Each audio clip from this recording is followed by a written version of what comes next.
Deep in space, something strange is stirring. Two black holes collide, sending ripples across the fabric of space-time. But there's a mystery hidden inside that gravitational hum. Is it evidence that black hole mergers may be far more tangled and thrilling than anyone ever imagined? Scientists may have just picked up something totally new, a third black hole hanging out in a black hole collision. Basically, when two black holes smash together, they make a kind of background hum. In one 2019 event, researchers noticed a weird signal inside that hum. It looked like a pair of black holes was speeding up in a way that didn't make sense, unless a third black hole was involved, hovering nearby and messing with things. It might be the first time anyone has found clear proof of a third compact object inside a black hole merger. When two black holes are stuck in a close orbit around each other, it's called binary black holes. Like regular black holes, these systems come in two main flavors, vanilla and chocolate. No, not really. One kind is stellar mass binary black holes. These form when really massive stars pass away in pairs. Ooh, how romantic.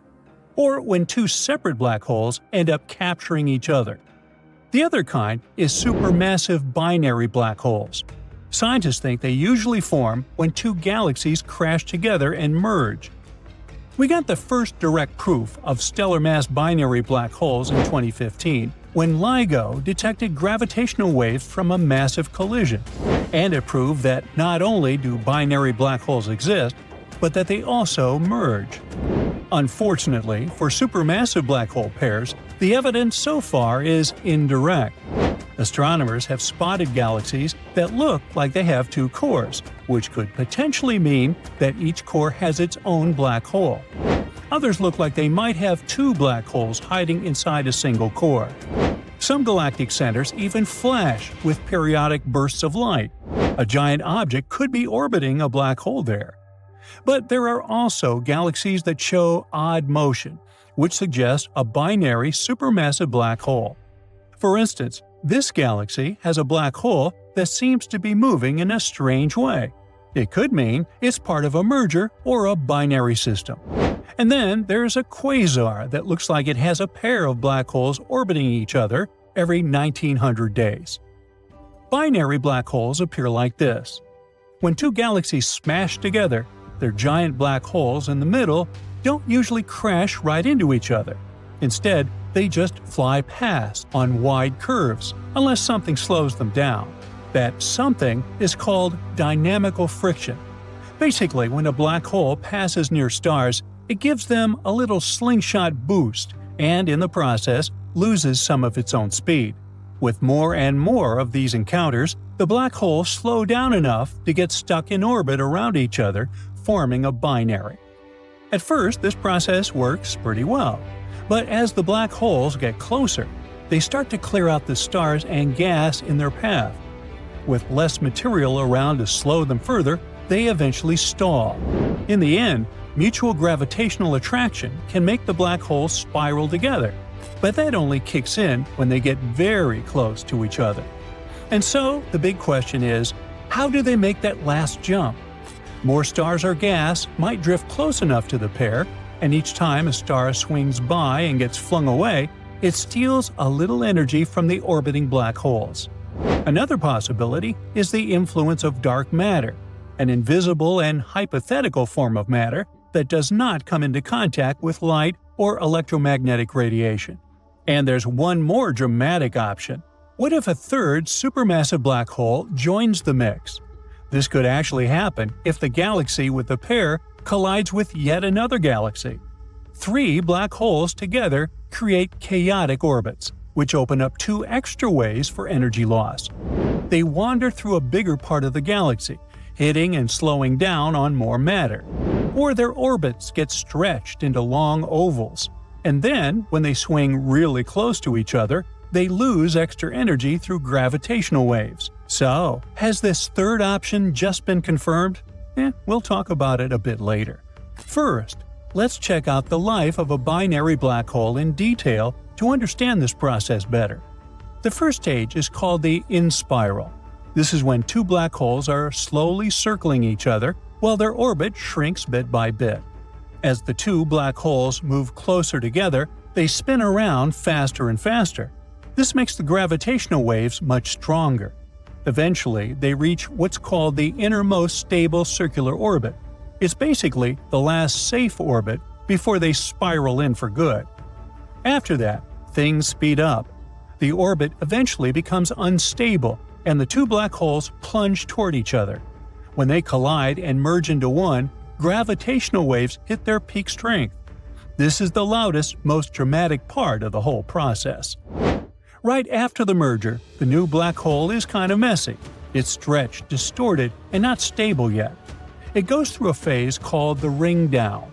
During ring down, the black hole shakes off its uneven shape and settles into a smooth, stable form. While it's doing this, it gives off gravitational waves that mathematically sound like the fading echo of a struck bell. As the ringing fades, the waves get weaker and weaker. It means that the black hole is becoming calm, symmetric, and stable. Since 2015, when scientists first caught gravitational waves, they've logged about 300 black hole smash-ups, all thanks to the ripples, also known as gravitational waves, they've sent through space-time.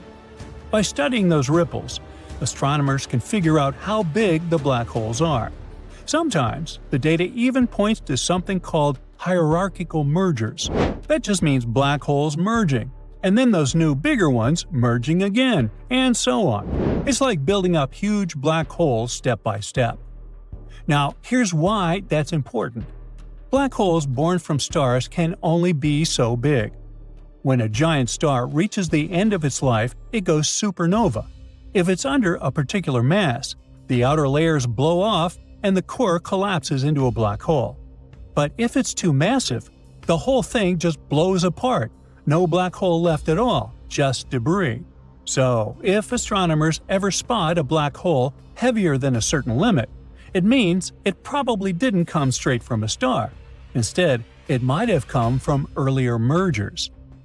Now, let's get back to the event we started our story with. It didn't break the mass limit.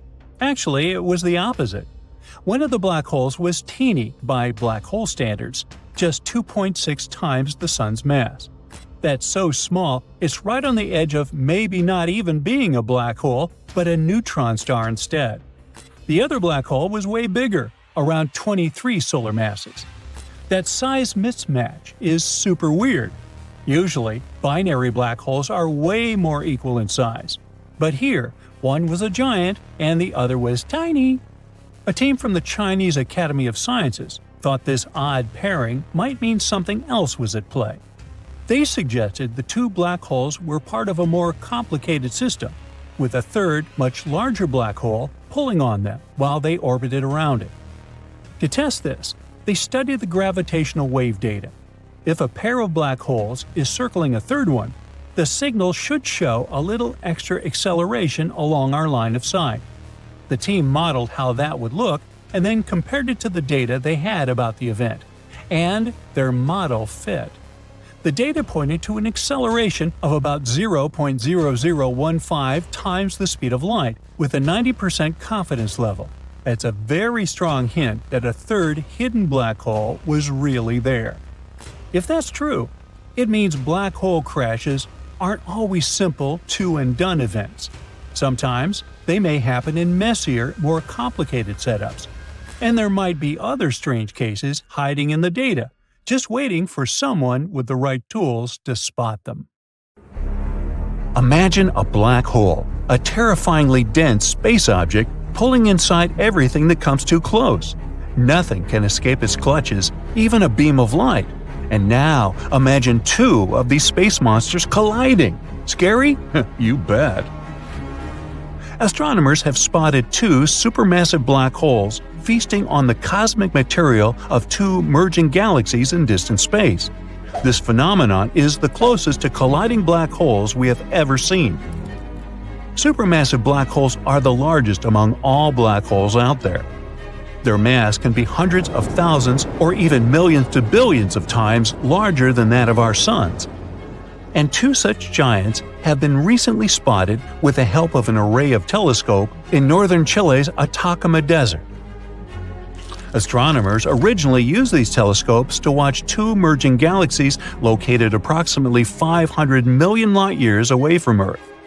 Thanks to being alert at all times, scientists have also noted that two gigantic black holes were growing alongside of each other. Apparently, these black holes came across each other when their host galaxies collided. One of the black holes is around 200 million times the mass of our Sun, and the other is a bit smaller, only 125 million times larger. Now, we can't see black holes directly. If you were to travel to a black hole, you wouldn't notice it until it was too late. The only detail that would give away the approaching black hole would be a slight blurring of distant stars due to the hole's gravitational lensing effect. The two black holes we're talking about are no different. They aren't visible directly, but are surrounded by bright clusters of warm glowing gas and stars. All of this has been tugged close by the black hole's gravitational pull. Time will pass, and these black holes will start circling each other. And eventually, they will collide, creating one, probably even bigger, black hole. Scientists have been observing these black holes across multiple wavelengths of light and have come to the conclusion that they are unique. They're located the closest to each other astronomers have ever seen. The distance between them is a mere 750 light-years, which, astronomically speaking, is just next door. Even more exciting, this distance is close to the limit of what modern technologies can detect. The thing is, such ginormous merges are more typical for distant galaxies. This makes it harder for Earth-based telescopes to see them. But the sensitivity of ALMA helped astronomers observe those bright and compact regions where matter swirls around the black holes. Imagine how surprised astronomers were when, instead of one black hole, they discovered two of them, munching on the dust and gas stirred up by the massive space merger. Galaxy mergers are way more common in the distant universe than in our neighborhood, and this discovery may mean that such black hole binaries are likely to be much more common than we previously thought, too. And if pairs of black holes are so common, it might make it easier for us to study gravitational waves. These waves, also known as ripples in space-time, occur when black holes collide. If we talk about the recently discovered pair of black holes, it might still take them several 100 million years to crash into each other. But by observing their behavior, scientists can figure out how many binary black holes there are that are about to collide in the universe. Also, this may give us more insight into what is going to happen when our home Milky Way galaxy collides with the Andromeda galaxy in around 4.5 billion years. By the way, the first photo of a black hole was taken in 2019. An international team of scientists, consisting of more than 200 astronomers, had been working for years to get this result. And their efforts finally paid off. The object in the photo is about 55 light-years away from Earth at the center of the galaxy M87. You can now admire this amazing space phenomenon thanks to the work of a vast global network of telescopes called the Event Horizon Telescope Collaboration, or simply EHT. The event horizon is a point of no return on the outskirts of a black hole. When something, for example, matter, radiation, or light, reaches this boundary, there is no way for it to escape. To capture the very first image of a black hole, scientists created a virtual telescope that turned out as big as our planet by combining the power of 8 radio telescopes. But it wasn't an easy feat. The researchers had to simultaneously point the telescopes in a meticulously planned order with the help of precise atomic clocks set on each telescope. Plus, they were constantly monitoring the amount of moisture in the air, since too much humidity would ruin the images. To keep the chances of rain to a minimum, they even constructed the telescopes in super dry regions, such as the Atacama Desert in Chile and the South Pole. All in all, the process resembled a carefully coordinated dance. But thanks to these preparations, in over 2 weeks, the telescopes collected 5,000 trillion bytes of data.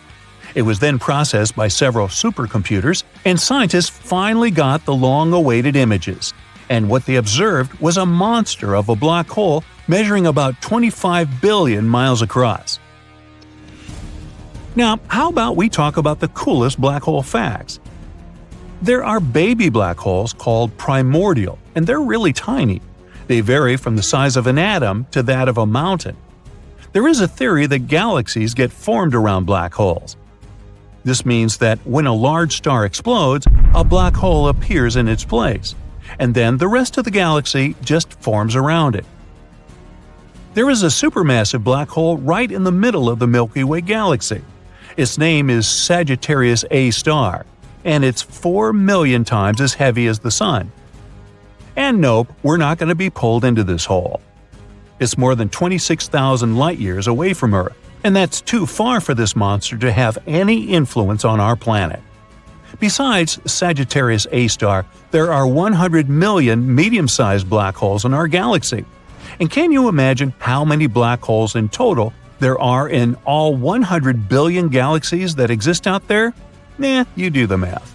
If you ever find yourself near a black hole, be ready that time will slow down significantly. It may work for you if you aren't so eager to grow older. Just don't let yourself be tugged into the event horizon. Whoops, bye-bye. Black holes aren't some hungry predators that roam the universe preying on poor, unsuspecting planets. They just gulp down the stuff that ends up too close to them. On top of that, they sometimes fling out spitballs the size of a planet. How does this matter escape the pull of black holes? Well, typically, it manages to slip away before going past the point of no return.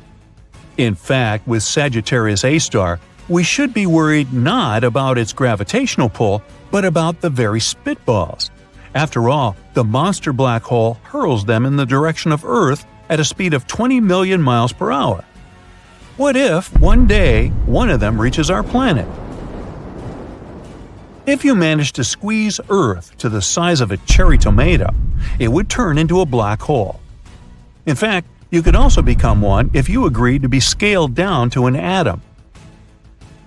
South African astronomers have recently come across another head-scratching black hole mystery. In a region of distant space, they noticed that several black holes located in different galaxies aligned in the same direction. It looks as if their gas emissions have been synchronized by design. Nowadays, scientists can't explain why and how black holes, which are about 300 million light-years away from one another, can be acting in unison. It's a puzzlement. Black holes are massive, the densest objects in the universe. They have such a great mass that their gravitational pull doesn't let anything, even light, escape their clutches. But in this terrifying world of black holes, there are monsters that are in a league of their own. Recently, astronomers discovered a black hole that is 33 billion times as heavy as our Sun.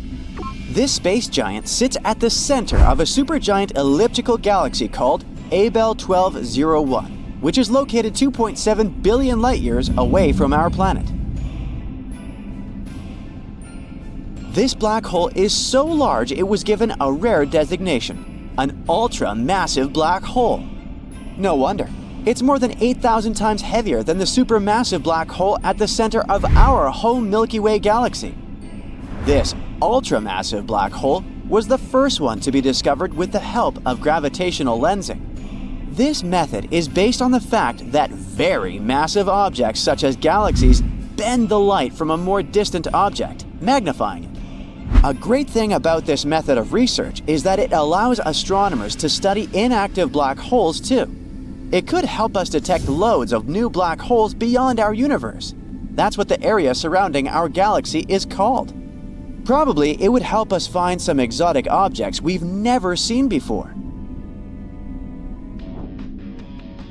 Now, let's speak about another awesome instrument that efficiently helps us explore space, the James Webb Space Telescope. When it stares at young galaxies, which would look like mere red specks to you, it sees an astonishing number of cyclones churning at their centers. Those are black holes. Interestingly, giant black holes were believed to be big players in early cosmic history. But James Webb regularly finds an unexpected number of these beasts. For example, using the telescope, astronomers have detected a supermassive black hole from when our universe was less than 600 million years old. In universe terms, it's just a baby. This is the most distant actively feeding supermassive black hole ever observed. It's located at the heart of its host galaxy called Sears 1019. The black hole is surprisingly small and not massive at all. It's actually one of the smallest found in the early universe. It's equal to approximately 9 million suns. It might sound like a lot, but in reality, supermassive black holes tend to grow to billions of times the mass of our star. There's another unusual thing about this find, and scientists are having a hard time trying to explain it. You see, it's supposed to take way longer than 600 million years for a supermassive black hole to grow to its full potential. The development happens when a black hole either feasts on surrounding matter or merges with a larger black hole.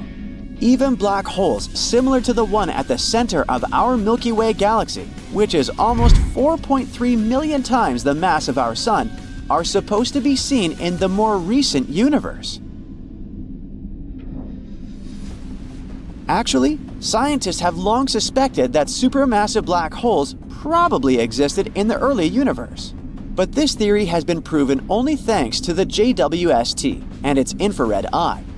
It's shown that the black hole Sears 1019 is actively munching on all the matter it can lay its hands on. Such feeding black holes are usually surrounded by swirls of gas and dust, falling inside them, called accretion disks.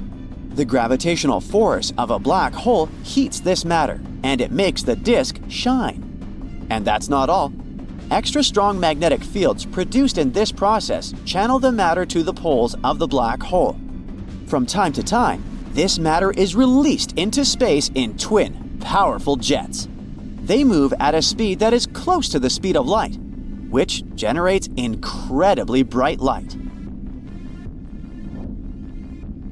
Astronomers were watching the galaxy hosting the unusual old black hole as part of the Cosmic Evolution Early Release Since survey. They saw the galaxy as it was when our 13.8 billion-year-old universe was just 570 million years old. Besides the super old black hole, scientists spotted two other ones. Those probably appeared 1 and 1.1 billion years after the Big Bang.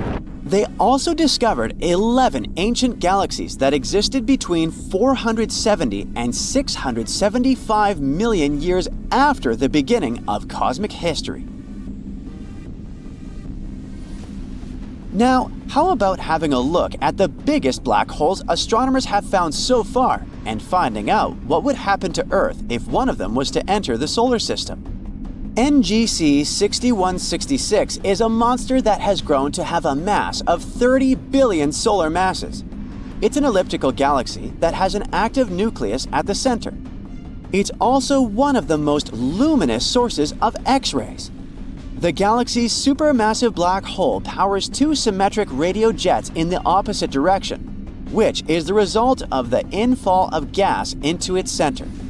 Another peculiar thing about NGC 6166 is that it shows a blue shift, which means it's moving towards us. Is it time to pack up and move out of our solar system? The next supermassive black hole is located in the constellation of Draco, approximately 10.4 gigalight-years from us. The mass of this supergiant is more than 30 billion solar masses. Besides being incredibly massive, the black hole is also really big. If it replaced our Sun, the diameter of this hole would extend to the orbit of Pluto. The next black hole is one of the most interesting on our list. It has a mass of 40 billion solar masses and is actually a blazar. It's the most energetic of all quasars, super bright distant objects. The blazar's luminosity is 300 trillion times that of the Sun, and more than 25,000 times as great as the luminosity of all 100 to 400 billion stars of the Milky Way galaxy combined. But since the distance to this quasar is about 12.1 billion light-years, we can't see it directly. But we know that the central black hole of the quasar consumes huge amounts of matter. About 4,000 solar masses of material every year. IC 1101 is a supergiant elliptical galaxy. It's the most massive known galaxy so far. Since this galaxy is elliptical, it isn't filled with gas. That's why the star formation in that region is very low. As for the black hole at the center of this galaxy, it lies in the mass range of 40 to 100 billion solar masses and emits clear radio signals. But wait for this champion. Astronomers have discovered a gravitational space wonder that has grown to really unimaginable proportions. The black hole I'm talking about is Ton 618, and it's a mind-boggling 66 billion solar masses. Yep, we've got another ultra-massive black hole here. Imagine gathering all the stars in our home Milky Way galaxy and squishing the matter they're made of into one black hole. And it still won't be enough to create a Ton 618.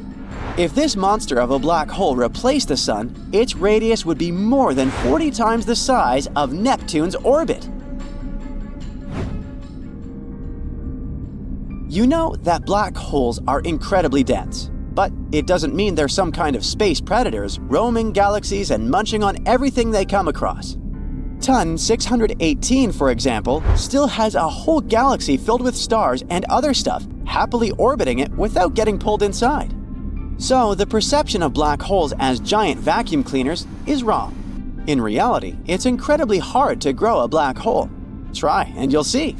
And now, what if a supermassive black hole, like the one that dwells at the center of our home Milky Way galaxy, moved a bit closer to our solar system? The answer is simple.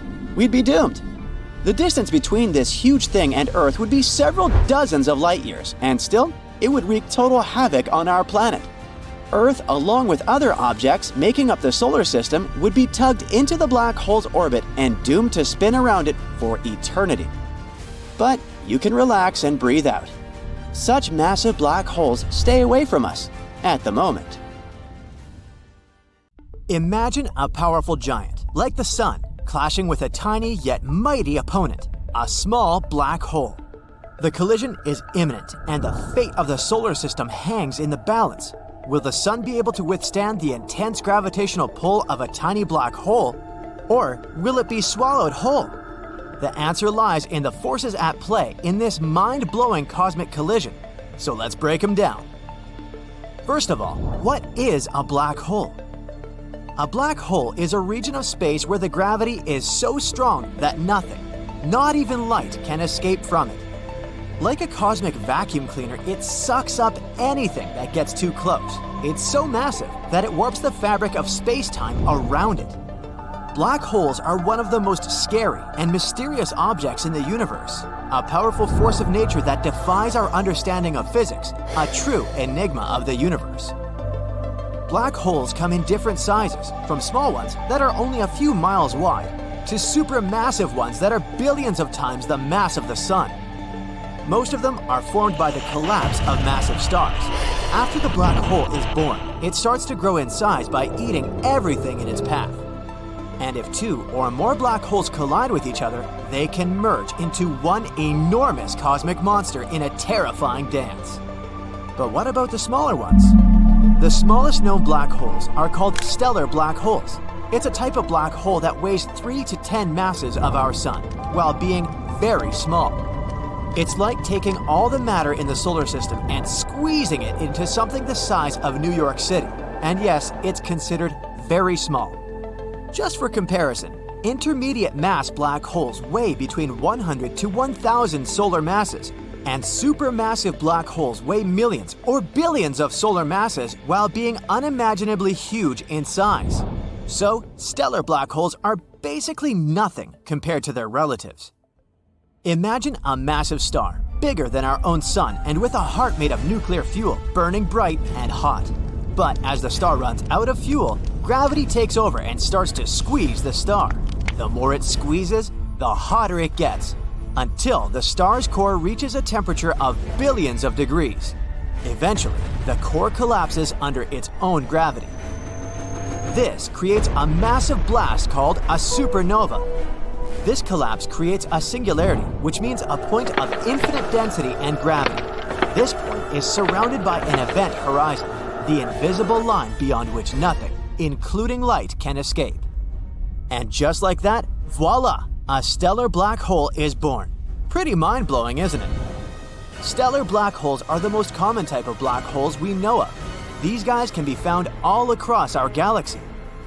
So, what are the chances that such a little monster will come for our sun? And in that case, what will happen to us?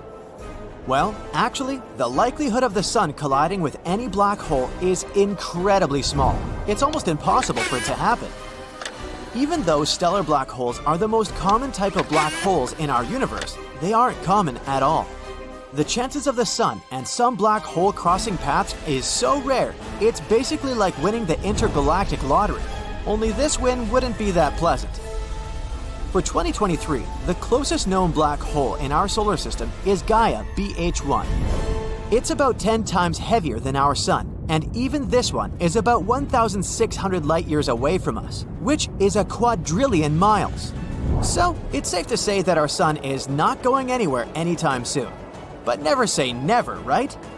Just like with any astronomical event, we need to understand the different ways something like this could happen.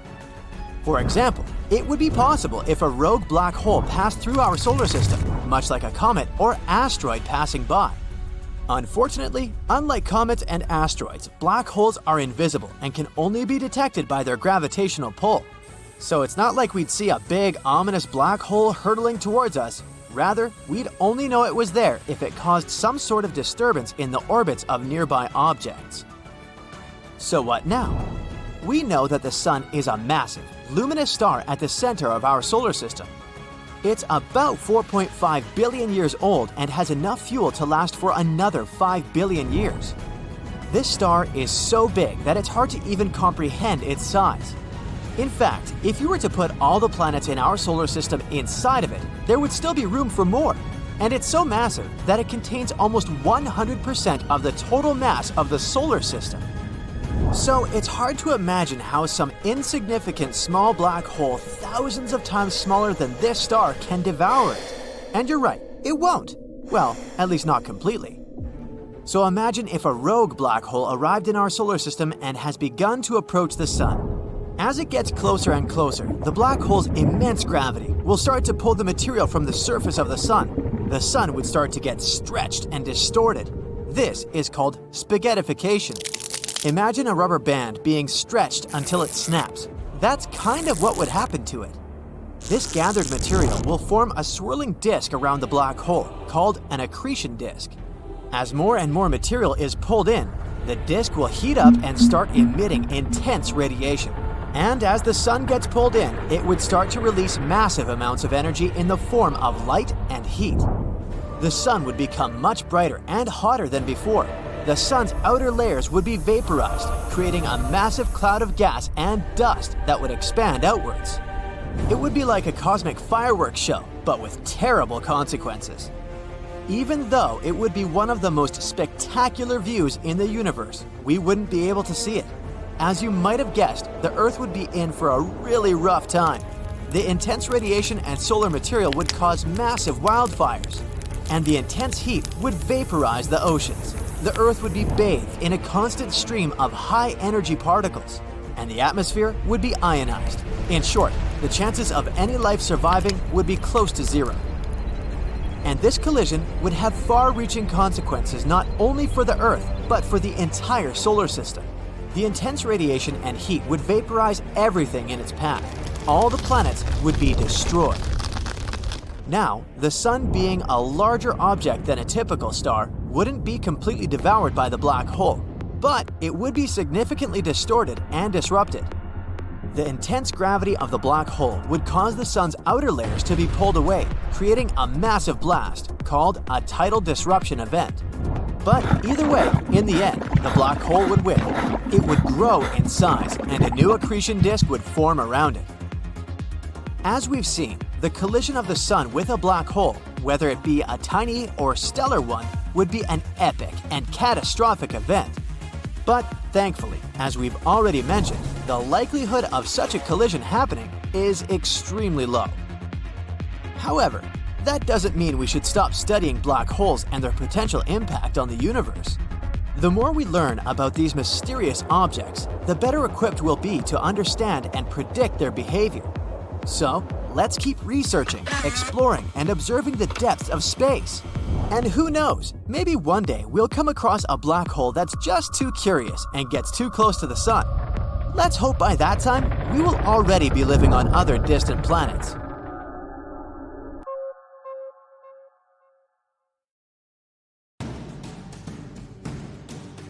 Black holes, the most terrifying, mysterious, and fascinating objects in the universe. Eternally hungry, they eat everything in their path and are constantly expanding. But how small and how big can a black hole be? Let's find out. It's not very easy for a black hole to be born. Most often, they're just a result of a massive star ending its life cycle. If you take a star and squeeze it very, very hard, at some point it cannot withstand the pressure anymore. So it collapses and turns into a black hole. For example, we can create a black hole by shrinking the Sun to about 1.8 miles, or squeezing the Earth into the size of a pea. Either way, in the end, we get a mysterious, dark object with incredible mass and gravity. Unlike stars and planets, black holes have no size restrictions. They grow when they eat the matter around them, but how much does their size vary? For example, can they be very small? Theoretically, yes. There may be black holes with a diameter of 1 atom, or even less. They're called primordial black holes. They may or may not exist, and if they do, they're probably the oldest objects in the universe, older than the atoms themselves.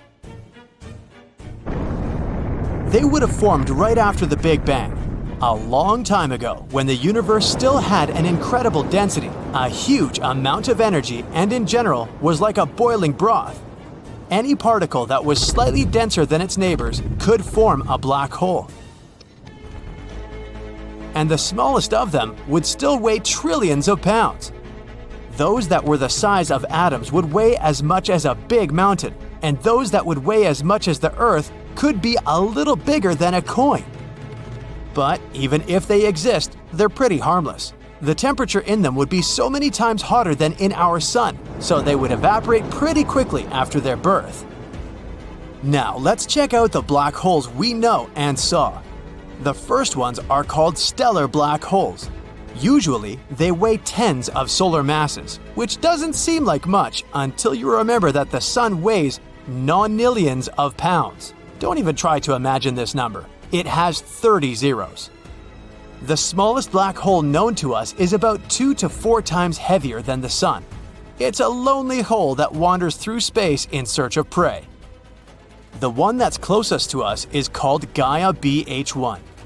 It weighs about 10 times more than the Sun and can reach many miles in size.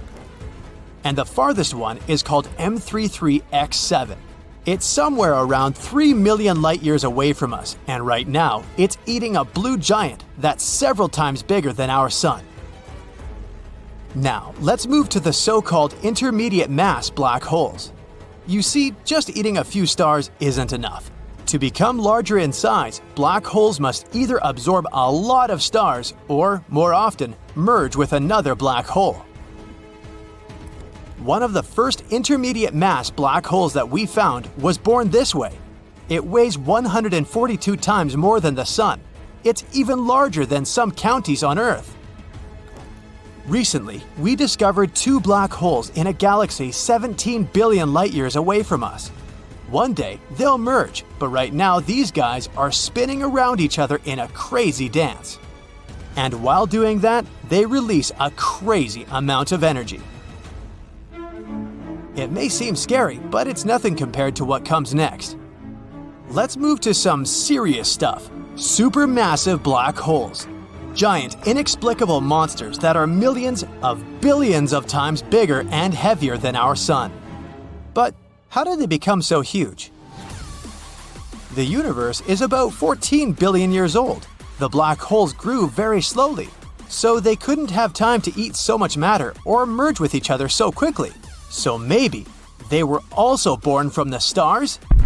But very, very big ones. Quasi-stars. To imagine their scale, let's take, for example, the red supergiant Stephenson 218. Compared to this star, our Sun is just a grain of sand, even smaller. And Stephenson 218 would be a grain of sand next to a quasi-star. We don't know if they really existed though. They could have formed after the birth of the universe. They could be so big that their core collapsed under their own weight before they even formed. And if that's the case, a small black hole would have appeared in the center of this quasi-star. Now, the frenzied gravity of the black hole held the star together and ate it at the same time. The temperatures were huge, so the star remained stable, and they would live like this for millions of years, until the black hole would grow to enormous sizes. Most supermassive black holes are located in the centers of galaxies. You might think that our galaxies orbit around them as we do around the Sun, and that one day we will inevitably all be dragged inside it. But don't worry, that's not the case. Although these guys are incredibly massive, they're not very large in diameter. They can't swallow entire galaxies. For example, in the center of our Milky Way, there's a black hole called Sagittarius A. It has 4 million solar masses, but it's still quite small in size, only 17 times larger than the Sun. And yes, it's still considered small. If we had replaced the Sun with this black hole, it wouldn't even have reached the orbit of Mercury. Sagittarius A is actually pretty nice and calm. Yes, it still swallows giant stars, but it's definitely not a threat to us. But not all of them are like that. For example, a black hole in the galaxy BL Lacertae devours a huge amount of gas and dust. If we were somewhere near it, it would look 115 times larger than the Sun, and we would have burned up just getting close to it. Do you remember that first black hole we ever captured in a photograph? It's located in the Messier 87 galaxy, and it may look small and cute in the photo, but in reality, it's capable of absorbing our entire solar system up to the Orion Belt, and even further. Well, now that we've discussed the terrifying size of supermassive black holes, it's time to move on to the real titans of the universe. Ultramassive black holes. Terrifying, unimaginable giants. The largest objects that have ever existed and probably will exist in our world. Their masses exceed the mass of the Sun by tens of billions of times. Their gravity becomes so strong that they create quasars around them. Disks that shine brighter than thousands of galaxies combined. Remember, we talked about the fact that supermassive black holes aren't able to eat galaxies? Well, these guys devour not only their host galaxies, but literally everything on their path. The ultramassive black hole at the center of the galaxy OJ287 has 18 billion solar masses. It's so gigantic that it has another black hole orbiting it. It would also easily fit not one, but 3 solar systems inside of it. And now, finally, we've come to the largest object in the entire universe. TON 618, the almighty destroyer of worlds. A black hole that has eaten far more than one galaxy. Its mass exceeds 66 billion solar masses, and it could fit 11 solar systems inside of it. The quasar around TON 618 shines brighter than 100 trillion stars. Its light is so powerful that it has even reached us, even though we're at a distance of 18 billion light years from it. And the creepiest part is, this isn't even its true size. This is what it looked like around 10 billion years ago. Since TON 618 is so far away, its light reaches us for a very long time.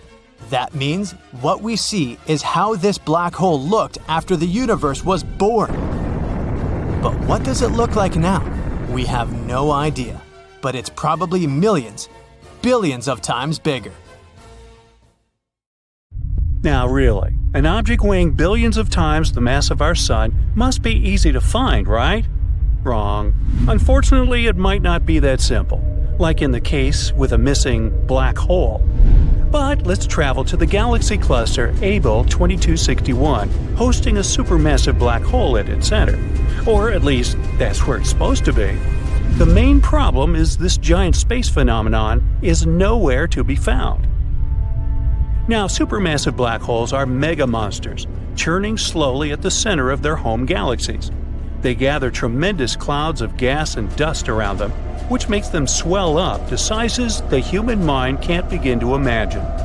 If a supermassive black hole, like the one that dwells at the center of our home Milky Way galaxy, moved even a little bit closer to our solar system, we'd be doomed. The distance between this huge thing and Earth could be several dozens of light years, and still, it would wreak havoc on our planet. Earth, along with other things making up the solar system, would be tugged into the black hole's orbit and doomed to spin around it for eternity or longer. Hey, who knows, right? So, it's good that such black holes stay away from us at the moment. So, let's see what happened to that runaway supermassive black hole from that gigantic cluster of galaxies around 2.7 billion years away from our planet. Scientists have been looking for it with the help of NASA's Chandra X-ray Observatory and Hubble Space Telescope. But so far, no result. The main problem with finding a black hole is that it's, black. And space is, you guessed it, black too. So there's no contrast whatsoever that could help astronomers spot the hole. But scientists haven't given up yet. After all, they have a lot of other technologies to find black holes, small and big, in the vastness of space. Some of these methods involve watching the stars orbiting black holes. Sometimes it's a faint gravitational wave signal, which is produced when two black holes collide. But the most reliable technique is watching dust and gas falling to their doom. The thing is, black holes are space objects with insane gravity. So regions of space surrounding them are usually a bit chaotic, gas and dust getting pulled into the bottomless abyss, compressing and heating up. In the process, it releases a flood of X-ray radiation. So, astronomers look for extremely bright X-ray sources in the universe. Chances are those are the last gasps of giant clumps of material before they disappear into a black hole. Then, why can't scientists find such X-ray signatures left by the black hole in Abell 2261? One of the most mysterious things about its disappearance is that radio telescopes have spotted some signs of massive plumes of superheated material launched at one point within the last 50 million years. These plumes were most likely caused by a large black hole, which is nowhere to be found these days. So, at the moment, we can only play a guessing game. Maybe two medium-sized black holes collided, pushing the newly merged giant out of the center of the galaxy. The observations of the stars in that galaxy have shown a clump of dense material a few thousand light-years away from the galaxy's core. Maybe it's the runaway black hole, but disappointingly, no X-ray signals are coming from that clump. Or the hole might still be there in its rightful place, but it's, slumbering. If it doesn't get a fresh supply of gas and dust, it has nothing to feed on. As a result, it can't release a flood of X-rays. But again, the answer, do not disturb, the black hole is sleeping now, isn't very satisfying. Why isn't it getting its space food? What happened 50 million years ago? What is that clump of material speeding away from the galaxy center? So many questions, and no answers so far. At least, we know what black holes look like. Well, kinda. It's actually the shadow of a black hole's event horizon, visible against the glowing superheated material falling inside the hole. The first ever mugshot of a black hole appeared in 2019, but the data for its creation was collected in 2017. It took an international team consisting of more than 200 astronomers 2 years to assemble the image. We can admire this amazing space phenomenon thanks to a vast global network of telescopes called the Event Horizon Telescope Collaboration, or simply EHT. Why such a name? The thing is that the event horizon is a point of no return on the outskirts of a black hole. When something, for example, matter, radiation, or light, reaches this boundary, there is no way for it to escape the black hole's clutches. Anyway, to capture that very first image of a black hole, scientists created a virtual telescope that turned out as big as our planet by combining the power of 8 powerful radio telescopes. But it wasn't an easy feat. The researchers had to simultaneously point the telescopes in a meticulously planned order with the help of precise atomic clocks set on each telescope. Plus, to keep the chances of rain and bad weather to a minimum, they even constructed the telescopes in super dry regions, such as the Atacama Desert in Chile and the South Pole. On each observation day, the telescope gathers roughly 350 terabytes of data. That's 10 times the amount of data collected every day at the Large Hadron Collider. But let's speak more about black holes themselves. There are stellar black holes, smaller but even more dangerous than their supermassive peers. They appear when stars that have run out of their star food fall into themselves. If a star used to be big enough, it keeps compressing and compressing some more, and voila! A baby stellar black hole is born. But even if I call such a hole a small one, it's still 5 to several tens of times heavier than the Sun. Unlike their massive siblings, hypothetical mini black holes could be really tiny, not bigger than an atom. Even so, just one minuscule thing would have the mass of 1,000 SUVs. One theory claims tons of micro black holes could have been created right after the Big Bang and the beginning of the universe. Some scientists even go as far as to say that a couple mini black holes pass through our planet every day. There is a supermassive black hole smack dab in the middle of our galaxy, the Milky Way. Its name is Sagittarius A star, and it's 4.3 million times as heavy as the Sun. And nope, we aren't going to be pulled into this hole. It's more than 26,000 light-years from Earth, too far to have any influence on our planet. By the way, recently, astronomers have discovered that this supermassive black hole might be leaking. If it's true, it probably means that Sagittarius A star isn't a sleeping giant, as previously thought. It might still be active. And the leakage recorded by scientists may be the hole hiccuping while swallowing clouds of gas. Maybe we should burp this baby? If you ever find yourself near a black hole, get ready that time will significantly slow down. It may work for you if you aren't eager to grow older. Just don't let yourself be tugged beyond the point of no return. Another danger of hanging around a black hole is that it might start behaving like a massive galactic volcano. From time to time, black holes flare up, but instead of spewing lava, they produce enormous amounts of energy, and it makes gaping holes in the surrounding material and gas. A short time ago, scientists discovered one of the largest craters in the universe. Radio and X-ray telescopes detected a supermassive black hole that threw a temper tantrum many years ago. It happened in a galaxy cluster about 390 million light-years away from Earth. The crater left behind, which was actually a hole punched in the cluster's hot gas, could fit 15 Milky Way galaxies.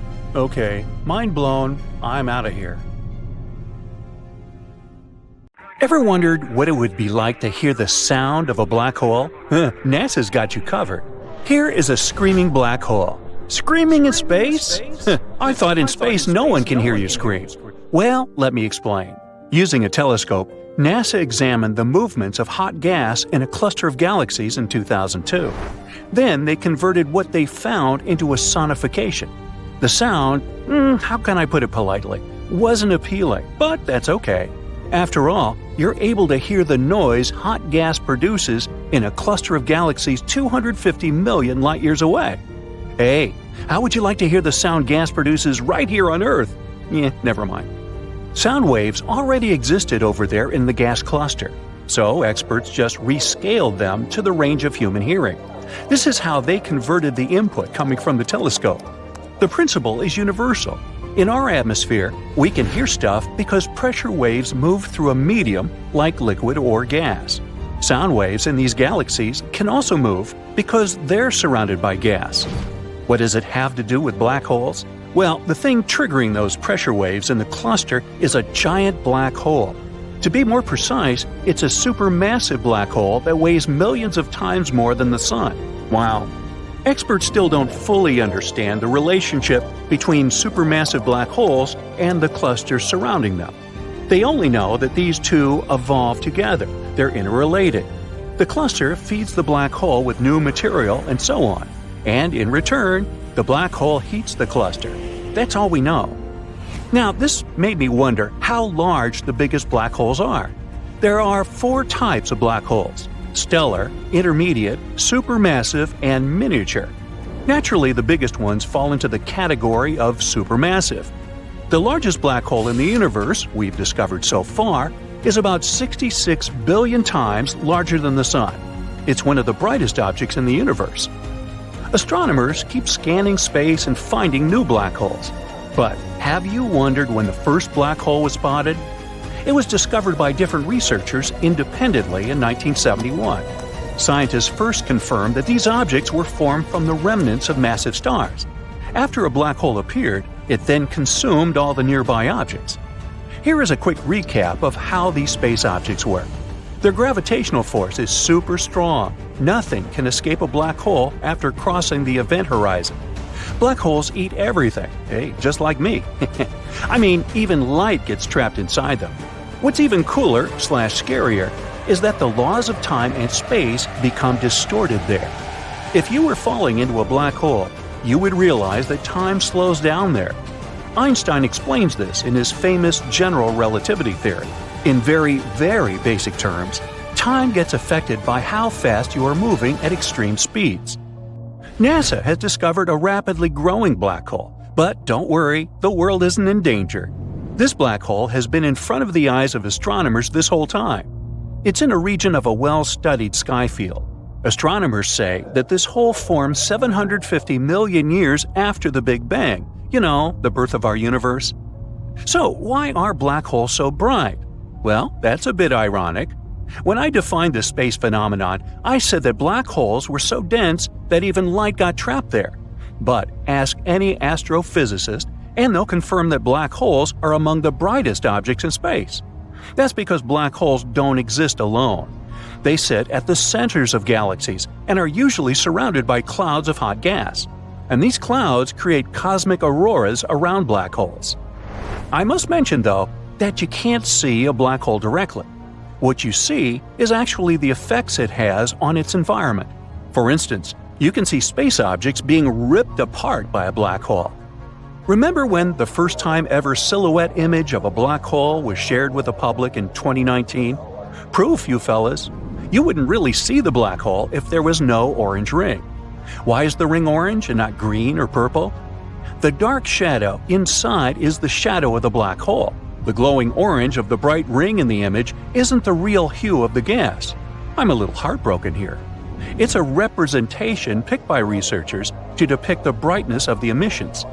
A scientist explained that yellow is the most intense emission, red is less intense, and black has little or no emission at all. In the optical range, this ring would likely seem white, perhaps tinged with blue or red. Now, spaghettification is a real word. That's an astonishing ability black holes have. If a giraffe fell into a black hole, it would stretch into a long spaghetti-like strand. On Earth, the giraffe's legs are closer to the center of Earth, so they're more powerfully attracted to the surface than the animal's head. This rule works in the animal's favor on Earth, but would work against it inside a black hole. In a black hole, there's extreme gravity. The closer the giraffe's legs got to the center of the black hole, the more the pull of gravity would stretch them. And the closer to the center the giraffe got, the faster its legs would move. But the top half of the giraffe's body would be farther away, so it wouldn't move toward the center as fast as the legs. Here comes the spaghettification. Can we have meatballs with that? No? Okay. The only difference between a black hole and our sun is that the center of the hole is made of super dense material. It provides the black hole with a strong gravitational field that can trap everything, including light. This is why we can't see black holes. Did you know that, theoretically, you could turn anything into a black hole? For instance, if you shrank the Sun to approximately 4 miles across, you would compress the matter inside to an extremely small size. This would make it so dense that our star would turn into a black hole. You could do the same with a planet or even your own body. Is there something called a white hole, or is it just a myth? White holes exist in theory. Hypothetically, they function in the opposite way to black holes. Nothing can enter them.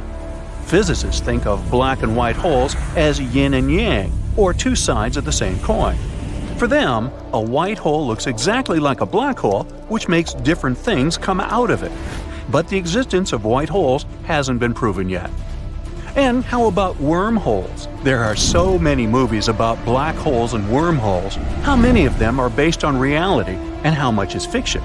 Some people believe that black holes function like wormholes. You go inside and exit in another part of the universe. Since we still have a lot to learn and discover about physics, no one can prove this theory is wrong or right. Astrophysics says we need to have a solid theory that unifies general relativity with quantum mechanics. Black holes are among the largest structures in the universe, but there might be tiny specimens. The mass of the smallest black hole we know about is only 3 times greater than that of our Sun. Now, apparently, black holes can vanish. Stephen Hawking developed a theory of Hawking radiation. According to it, radiation decreases the mass and rotational energy of black holes, and ultimately they evaporate. This process occurs very slowly, though, if we're not talking about small black holes. Astronomers have discovered an elusive black hole in the neighboring galaxy. What makes this one special is the fact that it's the first dormant stellar black hole outside of our galaxy. This type of black hole is hard to observe because such holes don't interact much with their environment. They don't emit as much radiation as other black holes. Well, back on Earth, what about sinkholes? Well, different physics. Yet, if you cross the event horizon, your whole car can disappear. Whoops! NASA has recently revealed some eerie cosmic sounds that go against the popular misconception about the muteness of space. This discovery proves once again that the universe is far from silent. The revelation came from the Perseus galaxy cluster, located 250 million light-years away from Earth. There, NASA uncovered an unworldly howling coming from the supermassive black hole at its center. This discovery isn't super fresh. It was made in 2003. It marked the first time scientists detected an acoustic phenomenon from such a distant source. Sadly, the sound was not something you would be able to hear. Its frequency was just too low for the human ear to register. The lowest pitch the human ear can perceive is 20 Hz, 20 cycles per second. But the sound emitted by the black hole is a B-flat, 57 octaves below middle C, with a frequency of 10 million years. But NASA brought it to the realm of human hearing in 2022, turning that invisible sound into something you could actually experience. It was a breakthrough of cosmic proportions when NASA revealed that sound waves could travel through space, specifically through the medium of the Perseus galaxy cluster. This medium is a hot, dense gas, something far more substantial than the empty vacuum between galaxies. That's how sound waves manage to travel there. Those sound waves produced by the supermassive black hole at the center of Perseus resonate through the hot gas as ripples. It's like how sound travels through water here on Earth. The thing is, space is indeed a vacuum, which means that sound cannot travel through it, in the traditional sense. But the gas surrounding the black hole in Perseus provided the perfect environment for sound to travel. The black hole's powerful jets create ripples, sending vibrations through the gas. And NASA scientists have identified those vibrations as a type of cosmic sound. Previously, it was totally invisible and unhearable. But now, for the first time, astronomers have helped it to take a form humans can hear. To give us a sense of how deep this sound is, NASA raised its pitch by 57 octaves so that it could finally be audible to the human ear. The result is a haunting, bass-heavy hum. It feels as though it is resonating from the very core of space itself. What NASA did is called sonification. This process involves mapping the characteristics of the data to audible sound. As a result, we can experience something that is otherwise beyond our perception. See those brighter areas of the cluster? They produce louder and higher-pitched tones. The sonification of the Perseus black hole isn't just a scientific discovery. It has allowed us to see, or should I say, hear, the universe in a completely different way. NASA has used this technique on several different space objects, including stars, nebulae, and galaxies, giving us a glimpse into the various ways space can sound. One of the coolest NASA's sonifications is Cassiopeia A. It's the remains of a star spotted as a supernova more than 300 years ago. Located around 10,000 light-years away from Earth, this shattered remnant of a once massive star has a neutron star at its core. And it's the youngest neutron star in our galaxy that we know about. To perform the sonification of Cassiopeia A, NASA took the data captured by the Chandra X-ray Observatory and translated it into sound. Starting at the center, a triangle-shaped tone marks the location of the neutron star. Then, the sound spreads outward, which represents the expanding debris field. That's when the pitch rises and the tones become brighter. The sound grows louder and seems to mirror the outbursts of the supernova and the formation of new elements. The Tarantula Nebula, located in the Large Magellanic Cloud, is a hotbed of star formation and one of the most active regions in the universe. Astronomers have been studying this nebula for a long time to learn more about how stars are born and evolve. So, no wonder that NASA scientists have been doing their best to translate the data from the nebula into sound. They've been mapping brightness and pitch to various features in the nebula. So, airy, synthesizer-like tones represent the chaotic and hot gases surrounding the most massive stars. And the cooler gases that are forming new stars have soft, low notes. Piano-like tones correspond to the brightest stars. And the central cluster of stars sounds like a rain stick. Interestingly, NASA's investigation into the sounds of space doesn't just involve cosmic phenomena. It's also based on the experiences of astronauts, and some of them are truly eerie. After all, space exploration is always filled with unexpected surprises, and sometimes those surprises come in the form of strange noises aboard spacecraft. One such incident occurred aboard the International Space Station, when astronaut Butch Wilmore reported hearing a strange noise coming from Boeing's Starliner spacecraft. By that time, this spaceship had been docked at the station for almost 3 months. The Starliner had just completed an 8-day mission that went awry. The technical issues have been plaguing the spacecraft ever since. Wilmore described the sound as a pulsing noise, similar to a sonar ping. It was coming through the spacecraft's speaker system. This strange noise made Wilmore contact NASA's Johnson Space Center in Houston. Of course, Mission Control immediately began investigating. They were able to listen to the audio inside the Starliner. Wilmore even held his microphone up to the speaker so that NASA could hear it more clearly. The people in charge of the investigation finally identified the source of the noise. They announced there was an audio configuration issue with the ISS's complex communication system. The thing is, this system connects numerous spacecraft and modules, and such configurations can sometimes lead to strange noises. NASA reassured everyone that such an issue wasn't really unusual. At the same time, they encourage astronauts to report any unexpected sounds they come across.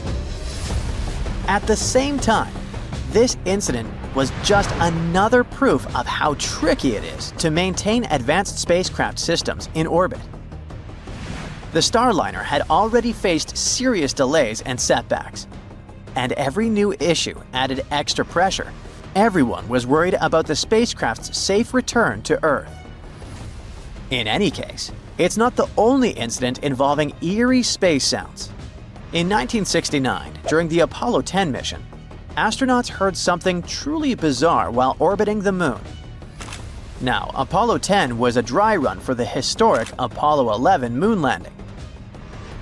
This mission involved astronauts Thomas Stafford, John Young, and Eugene Cernan. They were testing the systems of the lunar module. Everything was going smoothly, and then they started passing behind the Moon.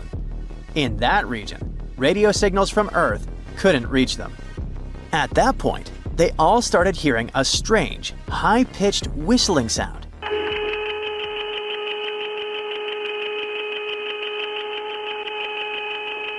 It was coming through their headsets. The origin of this noise baffled the astronauts since it wasn't supposed to exist in the near vacuum of space.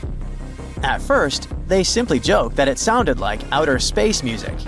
But in reality, the situation was quite unnerving. The astronauts were on the dark side of the Moon, far away from Earth and any help. And now there was also that eerie, mysterious sound they couldn't explain. At the same time, NASA was super worried about astronauts' health and mental condition. So the crew didn't immediately report the noise to Mission Control. But after they returned to Earth, NASA engineers thoroughly investigated the phenomenon. They came to the conclusion that the sound had most likely come from the spacecraft's communications system. The reason could be the unusual circumstances of the mission. After all, the spacecraft was kinda cut off Earth. The Moon was between it and our planet. Still, even after this extensive analysis, the origin and nature of the whistle is still a great mystery for many people. Anyway, all these new discoveries and old cosmic puzzles prove that the universe is far from silent. It hums, roars, whispers, and reveals the mysteries of the cosmos one note at a time. In the future, as our technological abilities continue to evolve, NASA's work with Sonification and its study of strange astronaut experiences will likely lead to even more awesome discoveries. And if we listen more closely, we may find that the universe is much more talkative than we think. We all know about black holes, but what about their mysterious twin siblings, white holes? Have you ever even heard about these guys? Do they even exist? And the most important question of them all, are these two actually a big interdimensional portal? Let's find out. A black hole is a creepy space object with an incredibly strong attractive force. Its gravitation is so great that even light cannot escape from it. That's why it seems black to us. They appear when stars at least 3 times bigger than our sun completely burn out. Turning old, such a star begins to shed layers of gas and decrease in size. Its core shrinks and shrinks until it turns into a small ball with huge pressure inside. And when it can't withstand this pressure anymore, it goes boom, collapsing on itself and becoming a black hole. And yeah, we still have a lot to learn about these guys, but at least we have some rough idea about them. But what about white holes? Why do we hear about them so rarely? And why don't we know anything about them?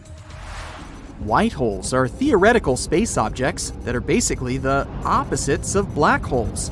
If black holes eat everything they see, then white holes, on the contrary, don't let anything enter them. By the way, white holes is just a name. To us, they wouldn't actually look white. Imagine traveling in a spaceship. Suddenly, you see something that looks like a typical black hole. It's surrounded by a bright, rotating, massive ring of space dust and gas. But if you continue to watch, you'll see something unusual. This hole will spit out some matter from its center. Something like this is impossible with black holes. Only at this moment, well, you realize that this is a white hole, because visually, they have no difference.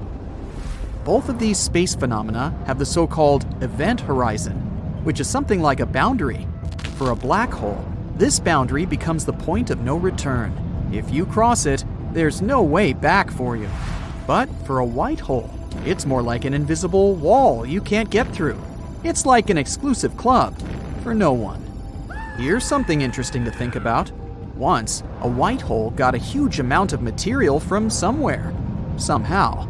But then, it stopped absorbing this material and started spitting it out. So that means that it spits out remnants of the past. But what exactly is this past? Can a white hole spit out something that once existed and has long disappeared? Can these things somehow affect our world? This thought may be a little worrying, but you can relax. The thing is, we haven't discovered even a single white hole yet. It may be because we have very little actual knowledge about space. In the 20th century, Albert Einstein and his general theory of relativity hit physics like a tsunami. He discovered something incredible, that gravity, as an invisible almighty force, is able to bend space and time. This discovery was a real breakthrough. That's when scientists first suggested the existence of black holes. But it took them more than 40 years to understand these space objects, or even prove their existence. Only recently did we receive the first photo of a black hole located in the center of the galaxy M87. You might remember that one. Many people laughed at the fact that it was too blurry, but we really should give scientists more credit. This photo was obtained through international collaboration of space stations and 8 ground-based telescopes. So basically, we needed a huge amount of effort and resources to get even small proof of the existence of black holes. No wonder we still haven't discovered their twins. But on the other hand, many scientists now think that white holes may not even exist. For a long time, they were a logical conclusion of the theory of relativity. If black holes exist, why shouldn't white holes appear in the universe? But recently, scientists have begun to question if white holes are even possible. We know how black holes are born, but for a white hole to appear, this whole process needs to be reversed, which doesn't make a lot of sense. We can take an egg and turn it into an omelet, but how do we turn an omelet back into a whole egg? That's not only about food. At first, everything in the universe has some clear, definite shape, and then, over time, it becomes more and more chaotic. This is one of the universe's statistical laws. Moreover, it seems like white holes wouldn't be able to exist for a long time. They would throw a lot of their mass and material into space. All this would gather and gather around them, until, eventually, a white hole would collapse and form another black hole. What a weird cycle. But this is what this process looks like if you use common sense. But we all know that the universe is way too cool for our small, simple brains. There are so many things in it that don't make any sense, but they still exist. Some physicists are trying to bring white holes back from scientific oblivion. Their main argument begins with the question, what happens with things that enter a black hole? They can't just disappear into nowhere. According to physics, no matter in the universe can simply turn into nothing. It never disappears. It just changes. So what happens inside a black hole? What happens to a black hole itself when its lifespan expires? And how is a white hole born? As you've probably guessed, these questions may all have one answer. The two holes must be interconnected, and they may even be some sort of portal. For this to be true, we need to violate the equations of general relativity. And we know that Einstein's theory has been considered inviolable for years. But here's a fun fact. We did finally challenge it in 2022.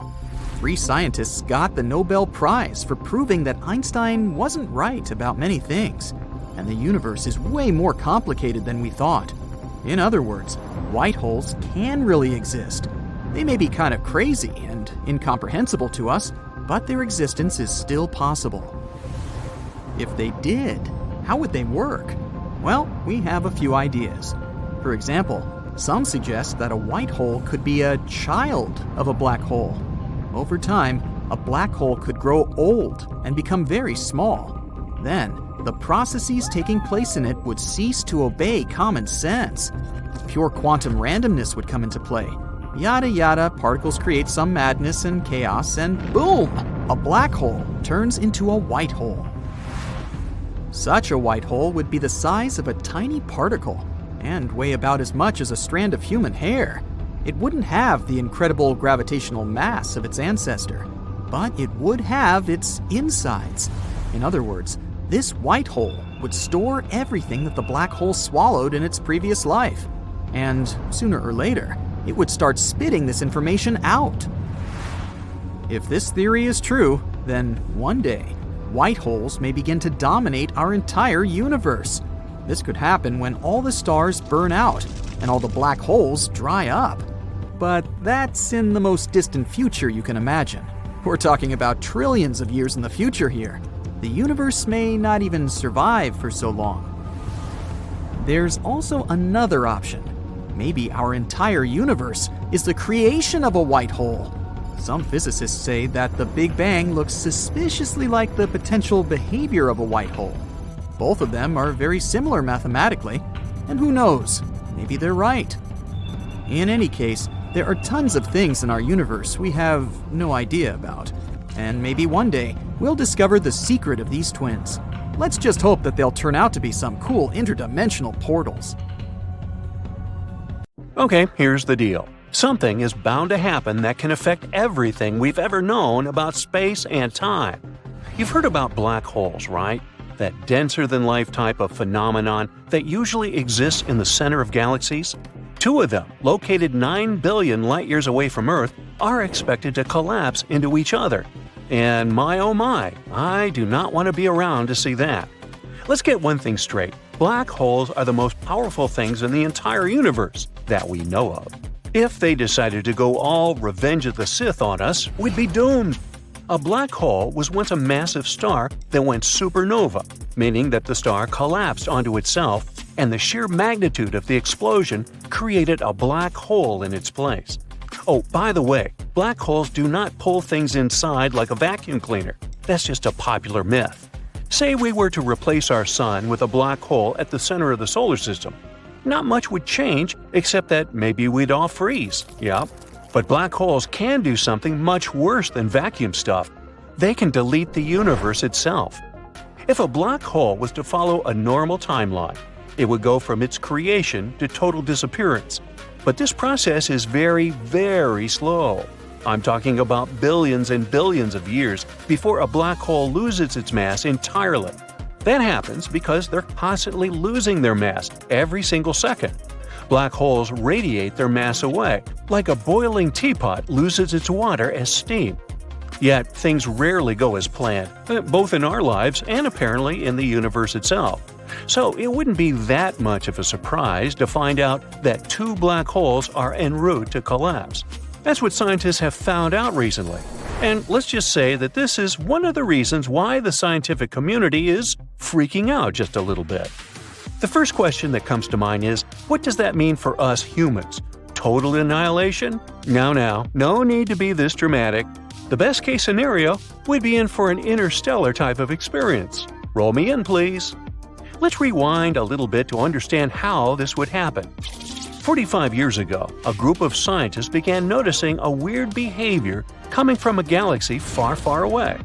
The galaxy is found 9 billion light-years away, and its scientific name is a mouthful, but let's just call it Super Far Away Galaxy.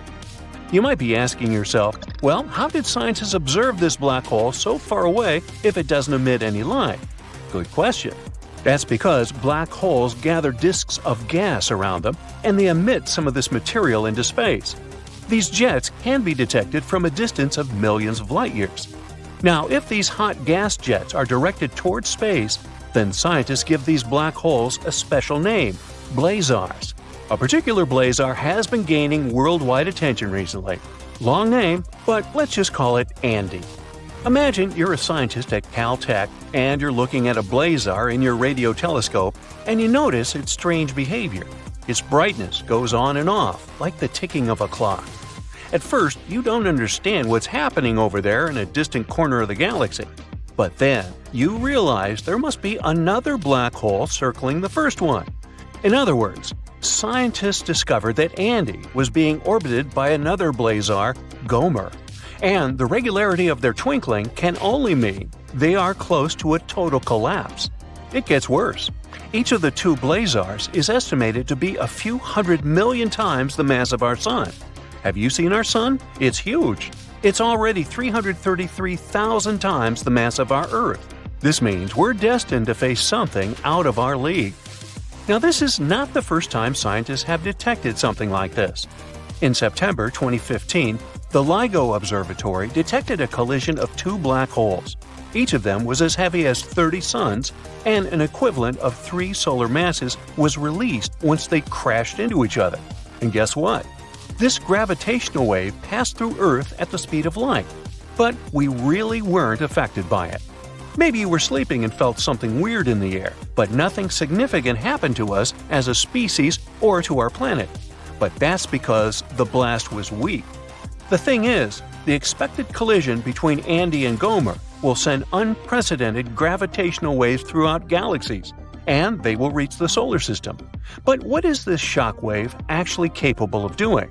Well, it could stop our Sun from releasing gas for a few minutes, which means it would stop heating the solar system. So, let's say you were going about your summer day, and out of the blue, the atmosphere froze for a few seconds. Doesn't sound too nice, huh? But that's actually a better possibility than the next one. In one of the worst-case scenarios, a blast from the collision between Andy and Gomer could break bonds between atoms and make everything disintegrate. You, me, your cat, we'd all turn into flying particles floating in the vacuum of space. This may sound scary, but scientists say that an atom is made out of 99% empty space. This means that everyone on this Earth, all 8 billion of us, and everything that exists, planets, objects, animals, are all made up of 99% empty space. So perhaps all that Andy and Gomer would do is separate all of our atoms and desolidify us. Then again, the blast could mess with the fabric of space and time as we know it. You remember Albert Einstein, right? Crazy hair? He's the name behind the theory of relativity. Einstein discovered that time is relative. It's always dependent on the observer. This would mean that time is not the same throughout the cosmos. Why though? Well, because Einstein's theory of relativity is also a theory of gravity. Einstein discovered that gravity is the effect that objects have on the fabric of space-time. Every object that has a mass, including you, me, your cat, and our planet, creates a warp or a distortion in the fabric of space-time that causes it to bend. The bigger the mass, the bigger the gravitational force, and the bigger the distortion on the fabric. It may sound complicated, but hey, this is what creates different perceptions of space and time throughout the cosmos. This is why you'll age differently on Earth and on Jupiter. This is why time passes completely different for astronauts on long missions and for people that remain on Earth. And this is why a collision of two mega blazars could mess with our perceptions of space and time, due to the sheer force of its gravitational shockwaves. Got it? Not to mention that black holes are already a huge warp in the fabric of space-time. You remember that Interstellar scene, right? Where the lead character bends the space-time continuum through a black hole? Now, don't try this at home though. As far as we know, anyone who chooses to go inside a black hole has no guarantee of making it home again. Scientists say that this blazar explosion will happen in approximately 10,000 years. But wait a minute. If this blazar lies 9 billion light-years away from Earth, it means that these two black holes should have already collided long before our solar system and home planet were born. You see, the solar system was born around just 4 billion years ago. And since it takes us 9 billion light-years to receive the light emitted from the blazars in the first place, this means that the collapse of the two blazars already took place, and it'll reach Earth 10,000 years from now. This means the shockwaves are already making their way through the galaxies at this very moment. But still, it's not something even your great-great-great-great-great-great-great-grandchildren will be around to see.